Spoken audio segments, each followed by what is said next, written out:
انسان کھائے پیے سوئے جاگے تو اس کے جسم کی ضروریات پوری ہوتی ہیں، لیکن جب وہ اللہ کا ذکر کرتا ہے، نماز پڑھتا ہے، دعا مانگتا ہے، استغفار پڑھتا ہے، درود و سلام کے گجرے پیش کرتا ہے، تو پھر اس کی روحانی ضروریات پوری ہوتی ہیں۔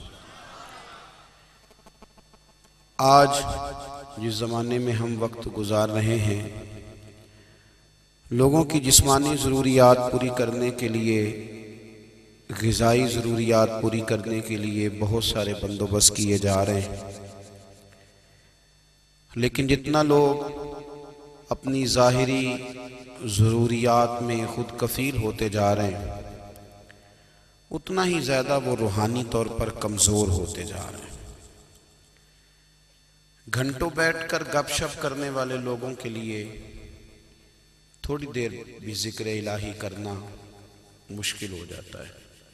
لمبی چوڑی باتیں کرنے والے، لمبے چوڑے دلائل دینے والے لوگ اور سمجھدار لوگ اور سیانے لوگ عبادت کے معاملے میں سستی کرتے ہیں،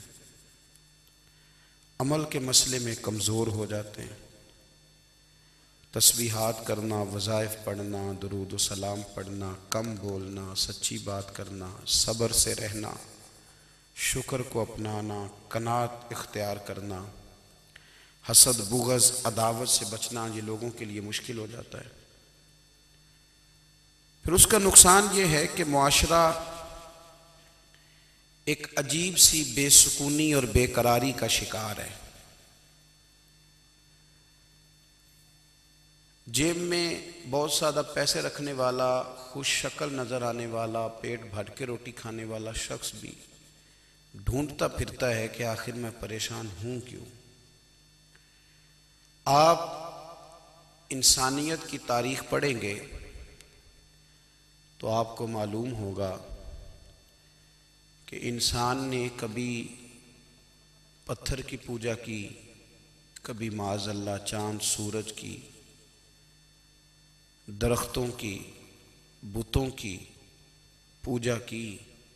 معاذ اللہ یہ غلط ڈائریکشن پہ تو چڑھ گیا، لیکن ایسا نہیں ہے کہ کوئی بندہ دنیا میں آیا ہو اور کسی کی اس نے عبادت نہ کی ہو۔ اس لیے کہ اللہ تبارک و تعالیٰ نے جس طرح ہمارے جسم میں کھانے کی طلب رکھی ہے، پینے کی طلب رکھی ہے، سونے کی طلب رکھی ہے، اسی طرح اللہ تعالیٰ نے عبادت کے لیے طلب رکھی ہے جسم میں۔ یہ تو ہوا کہ انسان گمراہ ہو گیا، غلط رستوں پہ چل نکلا، اس نے جھوٹے معبودوں کی طرف معاذ اللہ توجہ کر لی، لیکن وہ کسی نہ کسی کے سامنے جھکتا رہا، چونکہ اس کے وجود میں طلب تھی، شوق تھا اسے کہ وہ عبادت کرے۔ اللہ تبارک و تعالی جب مسلمان کو توفیق دے اور اللہ کی بارگاہ کی جانب وہ رجوع کرے، تو پھر اس کا رویہ یہ ہونا چاہیے کہ اس کی توجہ ہو اللہ کی جانب۔ ہمارے ہاں تسبیحات پڑھ لی جاتی ہیں اگر کبھی موقع ملے، لیکن وہ خاص انہماک، وہ خاص شوق، وہ خاص ذوق اللہ تبارک و تعالیٰ کی عبادت کا، ایک ہوتا ہے نماز پڑھنا، ایک ہوتا ہے اہتمام کے ساتھ نماز پڑھنا، یعنی ذرا وقت پہ اٹھنا، ذرا صحیح کر کے وضو کرنا، ذرا شوق سے مصلی بچھانا۔ ایک ہوتا ہے تسبیح پڑھ لینا، اور ایک ہوتا ہے ذرا تھوڑا سا نا شوق کے ساتھ اللہ کو یاد کرنا۔ آپ کبھی جو میں نے آیہ کریمہ پڑھی، اس کی آپ شان نزول دیکھیں، نبی کریم صلی اللہ تعالیٰ علیہ وسلم کے نا کچھ صحابہ اللہ کی محبت کے شوق میں حضور کی بارگاہ میں حاضر ہوئے، اور انہوں نے آ کے عرض پتہ کیا کیا، عرض کرنے لگے یا رسول اللہ صلی اللہ تعالیٰ علیہ وسلم، سالوں بیت گئے ہیں سجدے کرتے ہوئے، حضور سالوں بیت گئے ہیں تسبیح پڑھتے ہوئے، سالوں بیت گئے کہتے ہوئے کہ سبحان اللہ وہ پاک ہے، ہمیں سالوں بیت گئے یہ کہتے ہوئے کہ اللہ اکبر وہی سب سے بڑا ہے، سالوں بیت گئے کہتے ہوئے کہ الحمدللہ ساری تعریفیں اللہ کے لیے سالوں بیت گئے، اس کی تسبیح کرتے، تحلیل کرتے، تکبیر کہتے، حضور اب نہ ہمارا اپنے رب سے ملنے کو جی چاہتا ہے۔ کبھی اے حقیقت منتظر نظر آ نہ لباس مجاز میں، لاکھوں سجدے تڑپ رہے ہیں میری جبین نیاز میں۔ اور اقبال کہنے لگے کہ تیرے عشق کی انتہا چاہتا ہوں، تو میری سادگی دیکھ کیا چاہتا ہوں، میرا ذرا سا تو دل ہے مگر شوخ اتنا، میں وہی لن ترانی سنا چاہتا ہوں۔ میرا بھی دل کرتا ہے کہ اللہ میں تجھے کہوں میں تجھے دیکھنا چاہتا ہوں، جس طرح حضرت موسیٰ کلیم علیہ السلام نے کہا تھا، اور تو مجھے کہے کہ لن ترانی تو نہیں دیکھ سکتا، ذرا سا تو دل ہے مگر شوخ اتنا، میں بھی وہی لن ترانی سنا چاہتا ہوں۔ پھر کہنے لگے بھری بزم میں راز کی بات کہہ دی، بڑا بے ادب ہوں سزا چاہتا ہوں۔ دیکھو سب لوگوں کے بیچ ہی میں نے یہ کہہ دیا۔ میرے عزیز صحابہ نا شوق میں، کتنے سارے لوگ ہیں آپ، کتنی ماشاءاللہ بڑی تعداد میں آپ آئیں، ہم بھی کبھی اس شوق میں گئے ہیں کہ ہمارے رب کو دیکھنے کو دل چاہتا ہے، ہمارا جی چاہے وہ کبھی ہمیں ملے، ہم کبھی اس کی زیارت کریں، اس کی بارگاہ کرم میں ہم حاضر ہوں۔ صحابہ نے عرض کیا یا رسول اللہ صلی اللہ تعالی وسلم ہمارا رب کہاں ہے؟ ہمارا نا اپنے رب کو دیکھنے کو جی چاہتا ہے۔ جب صحابہ نے یہ عرض کیا تو اللہ نے قرآن مجید نازل کیا، فرمایا وَإِذَا سَأَلَكَ عِبَادِي أَنِّي فَإِنِّي قَرِيبٌ، محبوب جب میرے بندے آپ کی بارگاہ میں آ کے میرے بارے میں پوچھیں نا تو ان سے کہہ دینا میں ان کے قریب ہی ہوں، قریب ہی ہوں۔ دلیل کیا ہے؟ بھائی اذا دان، یہ جب بھی مجھ سے دعا مانگیں گے میں ان کی دعاؤں کو قبول فرماؤں گا، میں ان کے قریب ہوں، میں ان کے قریب ہوں۔ یہ جب بھی دعا مانگیں گے نا میں قبول کروں گا، میں ان کے قریب ہوں۔ اللہ تبارک و تعالیٰ کے بندے اللہ سے محبت کرتے، رب کی بارگاہ میں جھکتے، اس کو اپنے دکھ سناتے، اس کے پیارے محبوب صلی اللہ تعالیٰ علیہ وسلم کا وسیلہ لے کے اس کے حضور حاضر ہو جاتے، پیشانیاں سجدوں سے روشن ہوتی۔ ہم نا ہر چیز کے لیے وقت نکالتے ہیں، ہر چیز کے لیے، لیکن عبادت کے لیے وقت نہیں نکالتے۔ ہر شے آباد ہے، ہر شے، ہماری فیس بک بھی آباد ہے، واٹس ایپ بھی آباد ہے، ہمارے ٹویٹر بھی آباد ہیں، ہماری ہر چیز آباد ہے۔ سب سے کم آباد ہمارا مصلی رہ گیا ہے، سب سے کم۔ وہ لوگ اب ڈھونڈنے سے ملتے ہیں جن کی بغل میں مصلی ہوتا تھا۔ میرے بھائی آپ کتنا کو دنیا کے پیچھے بھاگو گے تھکا دے گی، کتنا دولت کے پیچھے بھاگو گے تھکا دے گی۔ آپ جب اپنی زندگی میں جمع تفریق کرو گے نا تو مرتے وقت احساس ہوگا کہ سارا کچھ تو لوگوں کے لیے کیا، اپنے لیے تو کر ہی کچھ نہیں سکے۔ اور ہم عبادت کے معاملے میں بہانے بازی بھی کرتے ہیں، ہم کہتے ہیں اوہو رزق کمانا بھی تو عبادت ہی ہے نا، تو میں حلال روزی کے لیے جا رہا ہوں، یہ بھی تو عبادت ہے نا۔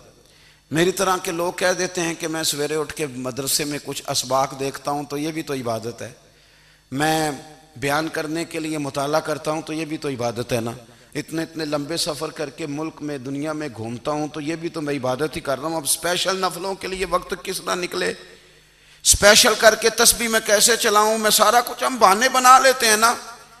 میرا سوال یہ ہے کہ یہ ساری باتیں صحابہ کو، نبی کریم کو، دیگر لوگوں کو بھی تو پتہ تھی نا، لیکن آپ غور تو کریں 23 سال حضور کو وقت ملا، مختصر وقت ظاہراً تبلیغ کرنے کے لیے، پوری دنیا میں دین بھی پھیلانا ہے۔ گھر میں 11 ازواج ہیں، 4 بیٹیاں ہیں، ان کی اولادیں، سارے کام کاج بھی دیکھنے ہیں، لیکن سیدہ طیبہ طاہرہ حضرت عائشہ صدیقہ رضی اللہ تعالیٰ عنہ فرماتی ہیں سارا دن تبلیغ کرتے، ہر غلام کے دکھ سنتے، گھر میں آتے تو اپنے گھر والوں کا خیال کرتے، کام میں ہمارا ہاتھ بٹاتے۔ قربان جاؤں، کہتی ہیں زمانہ سارا سو جاتا لیکن آمنہ کے لال مصلی بچھا لیتے۔ دنیا سو گئی، ساری سب سو گئے، جو خدام تھے، وہ جو غلام تھے وہ سو گئے۔ صحیح مسلم نے لفظ ملیں گے سیدہ پاک فرماتی ہیں او میرے نبی کے غلاموں، میں نے یہ رنگ بھی دیکھا ہے کہ حضور نے اتنا کھڑے رہے، اتنا قیام کیا کہ مقدس پیروں میں ورم آ گئے، سوج گئے پیر، اتنے بڑے۔ دل پہ ہاتھ رکھ کے نہیں بتا سکتا کہ میرے کبھی نماز میں پیر سوج گئے ہوں، کوئی نہیں بتا سکتا۔ بچوں کی روٹی کماتے تھک گئے بات الگ ہے، ہم سیر کرنے گئے تو تھک گئے بات الگ ہے، لیکن عبادت میں یہ بھی تو مسلم شریف ہے نا، یہ بھی تو دین ہے نا، یہ بھی تو حضور کی سنت ہے، یہ بھی تو وہ چیز ہے جو کریم کی آنکھوں کی ٹھنڈک ہے۔ سیدہ فرماتی ہیں پیروں میں ورم آ گئے، اور ساری رات ہی حضور نے نماز پڑھی اور ایک ہی آیت بار بار دہرائی۔ مسجد نبوی میں بلال حبشی نے فجر کی اذان دے دی اور حضور ابھی مصلی پہ تھے، کریم فارغ ہوئے۔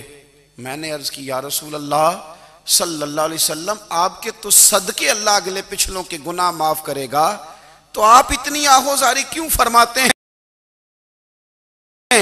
آپ تو شفیع ہیں، آپ تو انبیاء کے امام ہیں۔ تو حضور نے فرمایا عائشہ تم نے گنوایا ہے نا میرے اللہ کی مجھ پر کتنی رحمت ہے، افلا اکون عبدا شکورا، فرمایا اگر اس نے اتنی نعمتیں دی ہیں تو کیا میں اس کا شکر گزار بندہ نہ بنوں؟ میں شکر گزار بندہ نہ بنوں اس کا؟ پھر اگر اتنی نعمتیں اس نے دی ہیں، مجھے اتنا نوازا ہے، تو پھر میں اس کے سامنے سجدے نہ کروں؟ او میرے بھائی، بڑے قابل فخر لوگ ہیں ہم کہ ہم نبی پاک کے غلام ہیں، ہم قابل فخر ہیں کہ نبی کریم کے غلام ہیں۔ کیا کبھی اس غلامی کے شکرانے میں بھی 2 نفل پڑھے کہ یا اللہ تیرا شکر ہے تو نے ہمیں حضور کا غلام بنایا ہے؟ یاد رکھیں کہ اپنی روحانی زندگی کو آباد کریں، استغفار پڑھیں، تسبیحات کریں۔ حضرت عبداللہ ابن عمر رضی اللہ تعالیٰ عنہ حضرت عمر کے صاحبزادے، مکہ مکرمہ میں ان کی قبر ہے۔ میں نے جب انہیں پڑھا تو مجھے ان سے بڑا پیار ہو گیا، لیکن آپ کو پتہ ہے وہاں جا کے کسی شخص کا مزار تلاش کرنا یا پوچھنا ایک مشکل کام ہوتا ہے۔ تو ایک دفعہ میں مکہ شریف میں حاضر تھا، تو ایک گاڑی والا ڈرائیور مجھے کہنے لگا کہ مولانا میں آپ کو جانتا ہوں، مجھے آپ سے محبت ہے، ایک بات بتاؤں آپ کو؟ میں نے کہا بتاؤ۔ کہنے لگے حضرت عبداللہ ابن عمر کی قبر دیکھنی ہے۔ میں نے کہا یہ تو نہیں کہہ رہا، یہ کسی نے بندوبست کرایا ہے، یہ اللہ نے تیرے دل میں بات ڈالی ہے، یہ ہو گیا تو لے چل مجھے۔ حضرت عبداللہ ابن عمر کو نبی پاک نے فرمایا تھا راجل صالح، یہ نیک بندہ ہے، یہ متقی آدمی۔ حضرت عبداللہ ابن عمر رضی اللہ تعالیٰ عنہ سیدنا فاروق اعظم رضی اللہ تعالیٰ عنہ کے صاحبزادے ہیں، اور ان کی ہمشیرہ سیدہ حفصہ رضی اللہ تعالیٰ عنہ حضور کی زوجہ محترمہ ہیں۔ ایک دن اپنی ہمشیرہ سے کہنے لگے کہ نبی کریم صلی اللہ تعالیٰ علیہ وسلم گھر میں آئے نا، اور اگر حضور غم امت میں پریشان نہ ہوں، طبیعت کو حشاش بشاش دیکھو، تو ذرا پوچھنا تو صحیح حضور کا میرے بارے میں کیا خیال ہے، پوچھنا تو صحیح کہ کریم کی بارگاہ میں میرا کیا مقام ہے، میرے بارے میں حضور کیا فرماتے ہیں۔ اب بہن کو کام بتائے اور بتائے بھی بھائی، اور پھر بہن وہ کام نہ کرے، یہ تاریخ میں ہوتا نہیں۔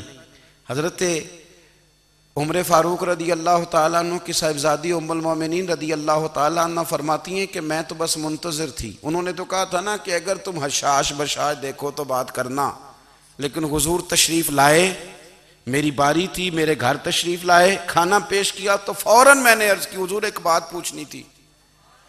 تو حضور نے فرمایا پوچھئے۔ میں نے عرض کی حضور میرے بھائی عبداللہ ابن عمر کے بارے میں آپ کا کیا خیال ہے؟ نوجوانوں میری بات پہ غور کرنا، میرے بھائی کے بارے میں آپ کا کیا خیال ہے؟ تو نبی کریم صلی اللہ تعالیٰ علیہ وآلہ وسلم نے میری طرف دیکھا، اور پھر حضور زیر لب تھوڑا مسکرائے، اور بریلی کے امام کہتے ہیں کہ حضور مسکرا دیتے تھے نا تو جو بڑا دکھی ہوتا تھا وہ بھی ہنس پڑتا تھا۔ اب سوال پیدا ہوتا تھا کہ پھر تو اس مسکراہٹ کے لیے انتظار کرنا پڑتا ہوگا کئی مہینے کہ حضور مسکرائیں تو رونے والے ہنسیں، تو اعلیٰ حضرت فرماتے نہیں، انتظار نہیں کرنا پڑتا، یہ مسکراتے رہنا تو حضور کی عادت ہے۔ جس کی تسکین سے روتے ہوئے ہنس پڑے، اس تبسم کی عادت پہ لاکھوں سلام۔ یعنی یہ تو عادت ہے حضور کی مسکراتے رہنا، اس کے لیے انتظار نہیں کرنا پڑتا۔ بھائیو آپ خیال رکھیں گے، غور کریں گے، حضرت عبداللہ ابن عمر رضی اللہ تعالیٰ عنہ کے بارے میں پوچھا تو سیدہ فرماتی ہیں کہ نبی کریم صلی اللہ تعالیٰ علیہ وسلم نہ زیر لب مسکرائے اور فرمایا حفصہ تیرا بھائی ہے تو اچھا، لیکن میں نے سنا ہے کہ عشاء کی نماز پڑھتا ہے تو فجر تک سویا ہی رہتا ہے۔ او نوجوانوں، 10 بجے تک سونے کی بات نہیں ہوئی، 9 بجے تک سونے کی بات نہیں ہوئی، 11 بجے اٹھنے کی بات نہیں۔ حضور فرمانے لگے میں نے سنا ہے کہ عشاء کی نماز پڑھ کے سو جاتا ہے اور فجر تک سویا ہی رہتا ہے، اسے چاہیے کہ تہجد کے وقت اٹھا کرے، اللہ کی بارگاہ میں حاضر ہوا کرے، آہوزاری کرے، سجدے کرے، عبادت کرے، اٹھتا ہے اور فجر میں جا کے اٹھتا ہے۔ حضرت جناب حفصہ رضی اللہ تعالیٰ عنہ کہتی ہے میں نے جناب عبداللہ ابن عمر کو پیغام دیا اور میں نے کہا میرے جوان بھائی سن، نبی پاک نے فرمایا ہے تو اچھا پر تہجد میں نہیں اٹھتا، نفل نہیں پڑھتا۔ او میری ملت کے جوانوں، مزہ نہیں آ جاتا جب ساری دنیا سوئی ہو، ساری دنیا، اور بستر بھی گرم ہو اور نیند بھی پورا غلبہ کر رہی ہو، اور اچانک گھنٹی بجے دماغ میں، آنکھ کھلے، گھڑی پہ نظر پڑے، 3:30 4 بجے کا پیغام گھڑی بتائے، اور کوئی چڑھتی جوانی والا اٹھ کے وضو کرے، اور جب وہ مصلی کھول کے بچھائے تو مدینے والے محبوب کہتے ہیں کہ ہر نماز پہ رب ثواب دیتا ہے، اور جو اٹھ کے تہجد کی نماز پڑھے اسے دیکھ کے تو رب مسکراتا ہے، جو اس کی شان کے لائق ہے، جو اس کی شان کے لائق، وہ مسکراتا ہے، خوش ہوتا ہے کہ میرا بندہ تہجد میں اٹھ گیا، وہ مسکراتا ہے۔ کاش ہماری صبحیں کبھی اپنے مالک کے نام ہو جائیں، کاش کے صبحیں۔ حضرت ابو الحسن رحمۃ اللہ تعالیٰ علیہ حضرت معاذ ابن جبل رضی اللہ تعالیٰ عنہ کے پاس بیٹھا کرتے تھے، فرماتے ہیں ان سے جو پیار بڑھا تو پھر میرا مصلی سے بھی بڑھ گیا۔ تابعی ہیں، فرماتے ہیں صحابی رسول سے محبت ہوئی تو ذکر سے بھی ہو گئی، پھر درود شریف سے بھی ہو گئی، محبت ان سے بڑھی تو پھر اللہ نے مسجد کا پیار بھی بڑھا دیا۔ آپ فرماتے ہیں کہ میری ہر وقت طبیعت چاہتی تھی کہ بس اللہ اللہ کروں، بس اللہ اللہ کروں، بس نہ میں ذرا تھوڑی جان چھڑاؤں لوگوں سے، کوئی 10 منٹ ملے تو میں کچھ 4 نفل پڑھ لوں، میں تھوڑا سا نہ بچوں لوگوں سے، اور مجھے تسبیح ملے تو میں نہ کچھ 400-500 دفعہ استغفار پڑھوں، سبحان اللہ، الحمدللہ، اللہ اکبر، لا حول ولا قوت الا باللہ، میں نہ تسبیحات پڑھوں۔ فرماتے ہیں کہ بچے تھے گھر میں 6-7، غربت تھی، کام ملتا کوئی نہیں تھا، اور میں کام چور نہیں تھا، کام ڈھونڈتا تھا، پر اللہ کی قدرت کے کام نہیں ملتا تھا۔ فرماتے ہیں کہ میں نے ایک دن اپنی اہلیہ سے کہا کہ آج میں پھر جاتا ہوں کام ڈھونڈنے، تو میری بیوی بڑی فرما بردار تھی، پر اس دن نہ غربت کے ہاتھوں تنگ آ کے کہنے لگی آج نانا کوئی تو چیز لے کے آیا، تو مجھ سے بچوں کی بھوک نہیں دیکھی جاتی، یہ سب روگاں دا روگ محمد جس دا نام غریبی، کنڈ بلا کے لنگ جاندے نہیں دوست یار قریبی، آج نہ کچھ لے کے آیا تو میں بچے لے کے میکے چلی جاؤں گی۔ شیخ فرماتے ہیں کہ میں بڑا پریشان گھر سے نکلا، پر میں نے صبح سے لے کے زور تک کام ڈھونڈا، کام ملا کوئی نہیں، تو میرے دل میں خیال آیا چلو کام نہیں ملتا تو اللہ اللہ تو کرے نا، چلو بندوں کی مزدوری نہیں ملتی تو رب کریم کی عبادت ہی کرتے ہیں۔ فرماتے ہیں کہ میں نے نا فرات کے پانی سے وضو کیا، نہر کے، شدید دھوپ تھی، ساتھ ریت تھی اور ریت تپ رہی تھی، میں نے اپنا رومال وہیں مصلی کے طور پر بچھا لیا، اور فرماتے ہیں کہ زور سے لے کر عصر تک نماز پڑھی، دھوپ بھی پورے زور پہ، پر میرے سجدے کا ذوق بھی پورے زور پہ۔ فرماتے ہیں سورج بھی چمک رہا ہے اور رب کی عبادت کا ذوق بھی پورے زور پہ، میں سجدہ کروں تو پھر میرا اٹھانے کو جی نہ چاہے۔ میرے استاد لکھا کرتے تھے، یہ ان کا شعر ہے، وہ کہا کرتے تھے مجھے سوز دے، مجھے ساز دے، اور مجھے نیم شب کا نیاز دے، دم سجدہ خود کو میں توڑ دوں، مجھے ایسا ذوق نماز دے، اور میں تیری بہار کا پھول ہوں، میں کھلا بھی ہوں تو تیرے لیے، مجھے میری شاخ سے توڑ لے، مجھے اپنی زلف کا ناز دے۔ بھائی فرماتے ہیں کہ عصر تک میں نے نفل پڑھے، دل ڈھلنے لگا، عصر کی نماز پڑھی اور میں وہاں سے چلا۔ اب میں جب نکلنے لگا تو دل میں خیال آیا کہ چھوٹی چھوٹی دیواریں ہیں گھر کی، بغیر کچھ لیے جاؤں گا تو بیوی دور سے دیکھے گی تو شور کرے گی کہ پھر خالی ہاتھ آ گیا ہے۔ کہتے میں نے اپنے اسی رومال میں جس پہ میں نے نماز پڑھی تھی نا، رومال میں کی آخی دے پنجابی جو صافہ کہتے ہیں، اسی میں نا میں نے کچھ ریت بھر لی کہ وہ دور سے دیکھے گی تو سمجھے گی کچھ لے کے آیا ہے، چلو جا کے اسے بتا دوں گا کہ آج پھر مزدوری نہیں ملی۔ کہتے ہیں وہ ریت لے کر جب میں گھر میں گیا تو پہلے بیوی دروازے پہ کھڑی ہوتی تھی، پوچھتی تھی خالی ہاتھ آ گئے ہو؟ آج میں نے دیکھا تو ہے ہی کوئی نہیں۔ فرماتے ہیں میں اندر داخل ہوا، سلام لیے، کونے میں نے وہ رومال رکھ دیا اور میں نے آواز دی کہ بھلی مانس کہاں ہو؟ تو وہ کہنے لگی آپ منہ ہاتھ دھو لیں، میں روٹی لے کے آئی۔ میں نے کہا روٹی کہاں سے آ گئی؟ یہاں تو کئی دنوں کے فاقے، تو کئی دنوں کی غربت ہے، یہاں تو اس گھر میں تو فقیری ہے۔ فرماتے ہیں کہ وہ روٹی لے کے آئی اور اس وقت کی جو موجودہ نعمتیں تھیں، سمجھ لیں سلاد، اچار، ہر چیز ساتھ لائی۔ میں نے کہا کہ بچے کہاں گئے؟ کہنے لگی وہ کھانا کھا کے کھیلنے گئے، آپ کھانا کھا لیں آ جاتے۔ کھانا اس نے چن دیا۔ میں نے حیرت انگیز لہجے میں ساری نعمتیں اپنے دسترخوان پہ دیکھ کر کے بیوی سے پوچھا یہ کہاں سے آیا کھانا؟ بچوں کو تو نے کہاں سے کھانا کھلایا؟ یہ سارا کچھ کیسا ہے؟ تو کہنے لگی پتہ نہیں آج آپ کس کریم کی مزدوری کرنے چلے گئے تھے، پتہ نہیں کس کریم کی، میرے گھر میں تو اتنی نعمتیں آئی ہیں کہ مجھ سے سنبھالی نہیں جا رہی، اتنا اناج ہے، اتنا گندم ہے، کس کریم کے دروازے آج چلے گئے تھے؟ یہ کہتے کہتے وہ اٹھی اور اٹھ کر کے کہنے لگی پہلے بڑا کچھ آیا تھا، اب کیا لے آئے ہو؟ اور جا کر کے نا اس نے وہ ریت والا رومال کھولا، کہنے لگے میں تو لے کے آیا تھا ریت، تو میرے رب نے اسے بھی سونے اور ہیرے بنا دیا تھا۔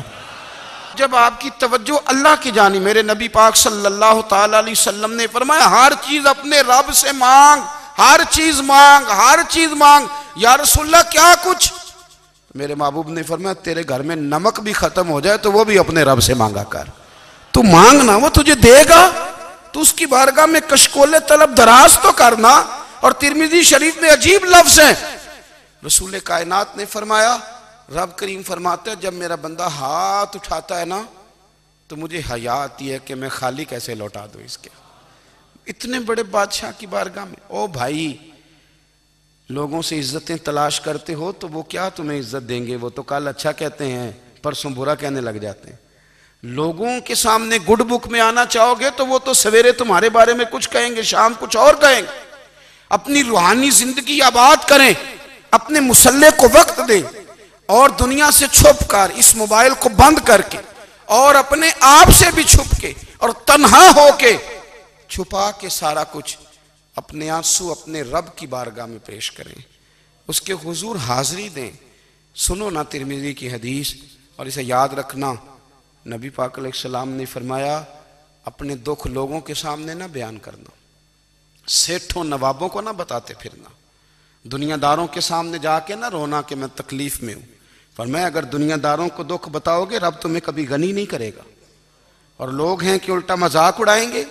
آپ کی جس سے بڑی پکی یاری ہے نا، پکی، وہ تب تک پکی ہے جب تک آپ نے 50,000 مانگا نہیں، اور جس وقت آپ نے کہہ دیا کہ میں مجبور ہوں میری مدد کر تو پھر ختم ہو گئی دوستی۔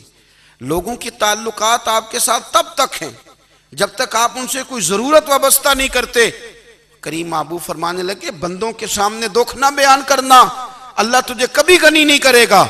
تو اپنے دکھ اپنے رب کو بتا، تو دعائیں مانگ، تو اس کی بارگاہ میں حاضر ہو، تو اس کے حضور عرض کر۔ فرمایا اپنے دکھ اپنے رب کو بتا، وہ جلدی کرے یا دیر سے کرے تجھے ساری دنیا سے بے نیاز کر دے گا، تجھے کسی کا محتاج نہیں رہنے دے گا۔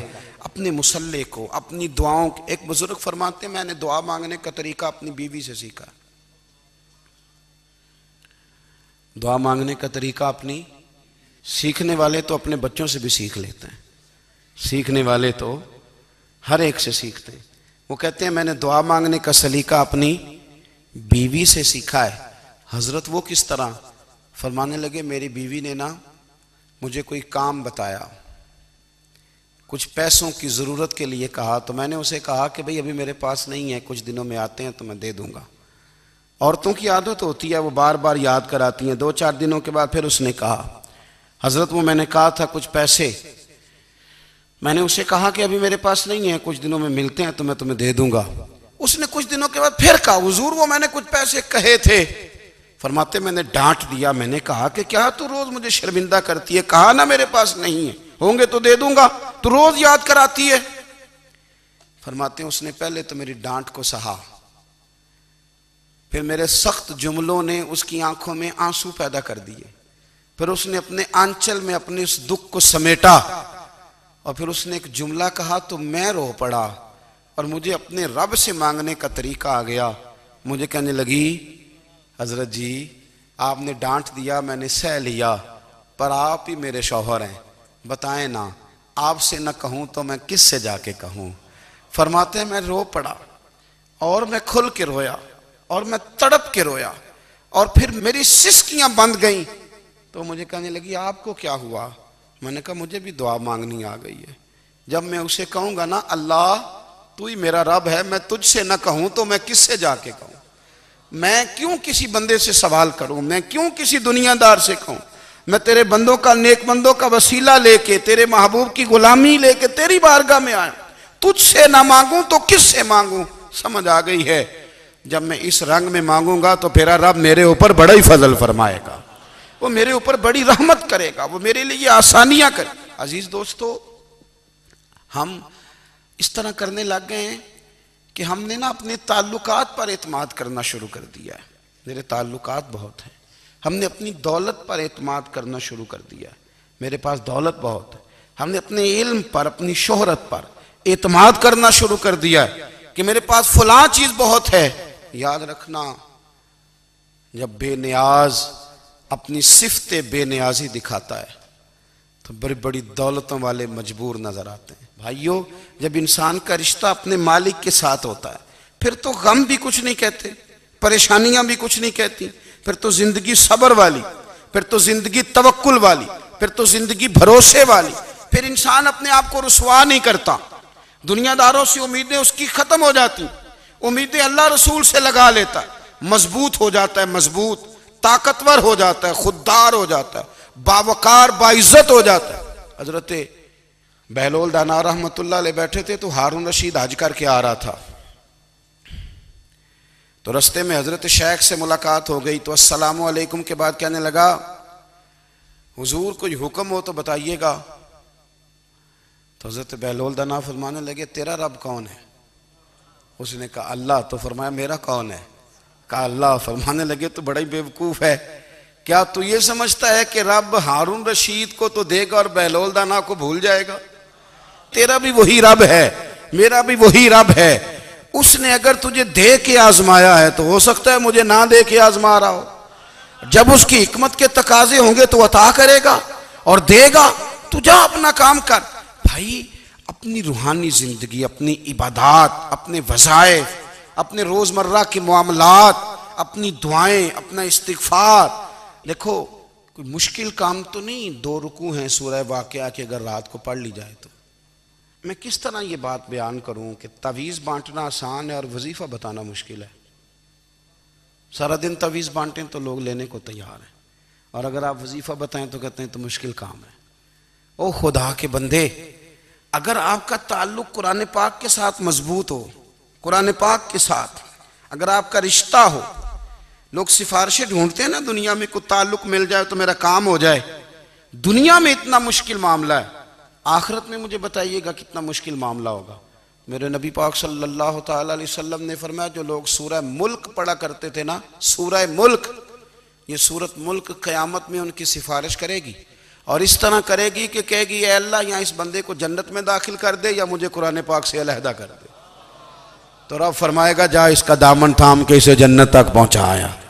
آپ بات کو سمجھیں، جب آپ کے تعلقات اپنے معاملات کے ساتھ مضبوط ہوں گے، یہ نبی کریم نے وعدہ کیا ہے کہ تو سورت واقعہ پڑھ تیرے گھر میں فاقہ نہیں آئے گا۔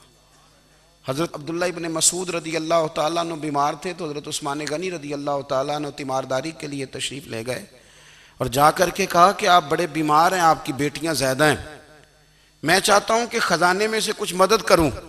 تو سیدنا عبداللہ ابن مسعود رضی اللہ تعالیٰ عنہ اٹھ کے بیٹھ گئے اور کہنے لگے امیر المومنین، اللہ آپ کو میری طرف سے، میری بیٹیوں کی طرف سے بہتر صلہ دے، میری بیٹیوں کو کسی خزانے کی ضرورت نہیں، میں نے انہیں خزانہ دے دیا ہے۔ کہا جناب آپ نے کون سا خزانہ دیا ہے، میں آپ کے مالی معاملات کو جانتا ہوں۔ تو فرمانے لگے امیر المومنین، میرے نبی کریم نے فرمایا ہے جو سورت واقعہ پڑھے اسے کبھی فاقہ نہیں آتا، میں نے بیٹیوں کو یاد کرا دی ہے، یہ خزانہ میں نے انہیں دے دیا ہے۔ وہ سارے والدین سنیں جو بیٹیوں کے لیے پریشان رہتے ہیں۔ حضرت عبداللہ ابن مسعود نصیحت کر رہے ہیں، فرمانے لگے میں نے سورت واقعہ یاد بھی کرا دی ہے، پڑھنے کی عادت بھی ڈال دی ہے۔ حضور نے فرمایا ہے جو سورت واقعہ پڑھے اسے فاقہ نہیں آتا۔ کہنے لگے چاند تو اپنی جگہ چھوڑ سکتا ہے، سورج گر سکتا ہے، تارے ٹوٹ سکتے ہیں، پر مدینے والے رسول کی بات غلط نہیں ہو سکتی۔ حضور نے فرمایا فاقہ نہیں آئے گا تو انشاءاللہ کبھی بھی نہیں آئے گا۔ کرنے کا کام یہ ہے کہ ہم اپنے معاملات، اپنی عبادات، اپنی دعائیں کبھی 10 منٹ عادت ہو جائے نا دعا مانگنے کی علیحدہ سے رات کو۔ حضور نے فرمایا جو فرض نماز کے بعد دعا مانگے اللہ اس کی قبول کر لیتا ہے۔ نبی پاک صلی اللہ تعالیٰ علیہ وسلم نے فرمایا اللہ مسافر کی دعا قبول فرماتا ہے۔ حضور نے فرمایا اللہ مظلوم کی دعا قبول فرماتا ہے۔ حضور نے فرمایا بیمار سے دعا کراؤ اللہ اس کی دعا قبول فرماتا ہے۔ میرے نبی پاک نے فرمایا ماں باپ جب بھی اولاد کے لیے ہاتھ اٹھائیں، ویسے تے بلے شاہ تو آسمانی اڑ دیاں ہی پھڑ دیں، جڑا گھر بیٹھا انہوں بڑھیا ہی نہیں۔ حضور فرمانے لگے ماں باپ جب بھی اولاد کے لیے دعا فرمائیں اللہ ان کی دعا کو قبول کرتا ہے۔ آپ اپنا تعلق بنائیں، دعا کے ساتھ، عبادت کے ساتھ، مصلی کے ساتھ رشتہ بنائیں، استغفار پڑھیں۔ صلاح الدین ایوبی صلیبی جنگوں میں تھے، رات کو مسجد اقصیٰ میں نماز پڑھی تو پریشان تھے۔